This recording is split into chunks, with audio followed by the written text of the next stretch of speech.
What's up everybody, Nick Brengle here, and today we're talking about Blackmagic Raw.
So when I purchased the Pocket 6K a few months ago, I already had the intentions of using the full capabilities of the camera, including the 6K resolution, because it's the Pocket 6K. Why buy it if you're not going to use it? So in order to capture anything in 6K and get that full resolution, you have to shoot in Blackmagic's RAW codec, their RAW fully uncompressed, whatever it is. I don't know all the technical terms.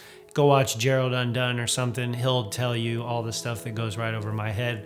But in layman's terms, for me, RAW means higher quality, more latitude in post, and just an overall better experience using the camera and getting the full capabilities out of this piece of gear that you spend a lot of money on to rig out and really want to show off how beautiful it can really be.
So up to this point, I've been experimenting with B-Raw and shooting some different sequences in 6K at 60 frames a second and some at just, standard 24 frames. And you're seeing some of that throughout this.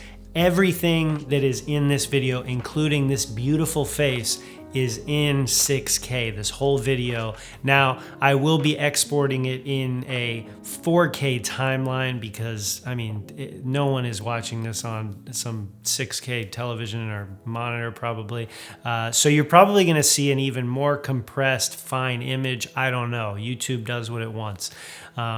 So yeah, you're seeing a bunch of sequences and different clips. Everything's in 6K.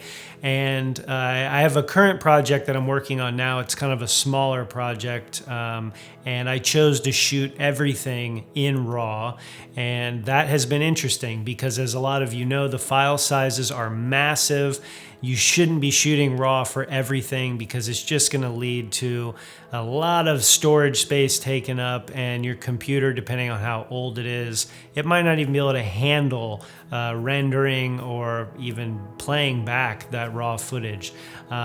So yeah, but with all of that being said, I want to repeat that the latitude and just the image that you can get out of RAW is bar none to, you know, ProRes or any other codecs within the Blackmagic, because you're able to go into Resolve and correct your white balance, your ISO. You change all of that. So in the moment while you're shooting, you still want to get it right because you want to leave as little time as possible when you sit down at the computer. You want to get to editing and making a beautiful story come to life. So you still want to do it correctly, but you're able to fix those things if something happens, or if you just want to make a creative change for your video. So that's pretty cool.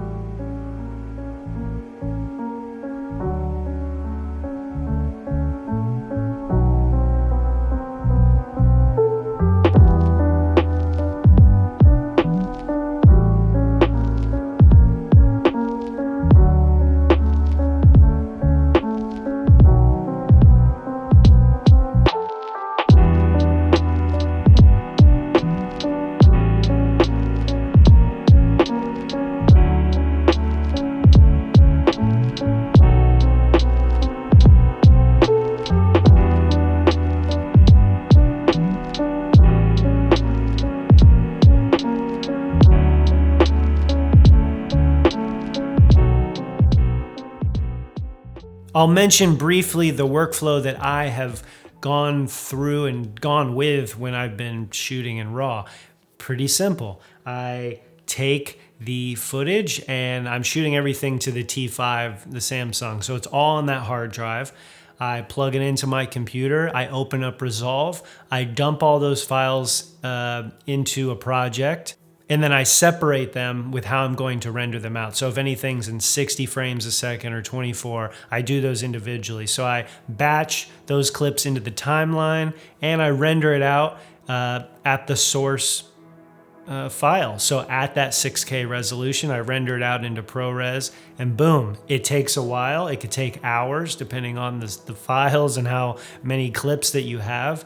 But then you get this amazing, beautiful 6K clip pretty much. And then while you're in Resolve, that's also the time when you could be changing your ISO, your white balance, and just fine tuning your image, because once you render it out, then it becomes that ProRes file. Now, there's still a lot of latitude in that file, but it's not the same as being in Resolve and editing a RAW file. It's just not. It's like a photo, a RAW photo. If you know, then you already know.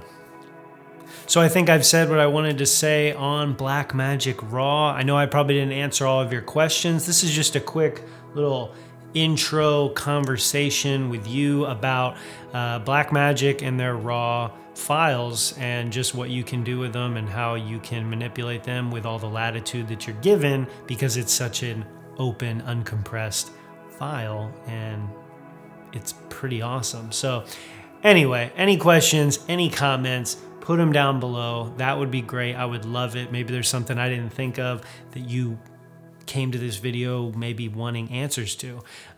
So if this is your first time here at the channel watching me, consider subscribing, smash the like button, go to my channel, watch some other videos. If you enjoy them, hit the subscribe button. That would be pretty cool. I know the subscriber count has been climbing slowly, and that is freaking amazing. So just keep doing that, and this content will just keep magically appearing for you. So yeah, with that said, go create something and be safe. Wear a mask. If you haven't voted yet, please go do that. And if you are an American citizen, I know some of you are watching all over the world.